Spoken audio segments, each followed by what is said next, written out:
ප්‍රථමයෙන්ම මා මෙම ආයතනයේ පට්ටිපොළ මහත්මයා ඇතුළු අපේ වෛද්‍යතුමන් ඇතුළු සියලුම කාර්ය මණ්ඩලයට ස්තුති කරනවා.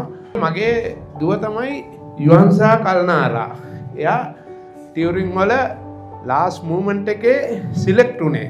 මේ ඇකඩමිය කොච්චර ළමයි ගැන සොයා බලනවාද කියලා කිව්වොත් අපේ දුවගේ ෆෝන් එකට මැසේජ් එක එනවත් එක්කම ඇකඩමියෙන් කෝල් එකක් ආවා දුවගේ ෆෝන් එකට පුතේ ඔන්න ඔයත් මෙහෙම සිලෙක්ට් වෙලා ඉන්නකොට දුවට ඉවසුමක් නෑ කතා කරගන්න.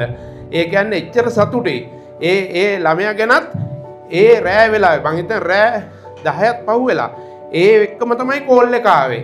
ඒ කියන්නේ එයා ගැන ඒ කියන්නේ රිසල්ට්ස් එක මේ වෙනවත් එක්කම අපේ දුවගේ ෆෝන් එකෙන් එයා බලලා අපිට කියන්න කලින් එයා ඒ කෝල් එකට ආන්සර් කරා. ආන්සර් කරලා තමයි කිව්වේ පුතේ මේව දෙයක් වෙලා තියෙනවා. මෙයා පස්සේ මං අහගෙන හිටියා සර්ට තෑන්ක්ස් කරනවා. මෙයාට ඒ සතුට නිම කරන්න බෑ. ඒ ළමයින්ගේ අනාගතය වෙනුවෙන් මේ ආයතනයත් එක්කම දිගටම ඉන්නවා. මේ ආයතනයට ගොඩාක් පිං ගොඩාක් ස්තුතියි. ගොඩාක් ඒ කියන්නේ මට කියලා නිම කරන්න බැරි සතුටක් තියෙන්නේ. ස්තුතියි දෙයියන් පීඩා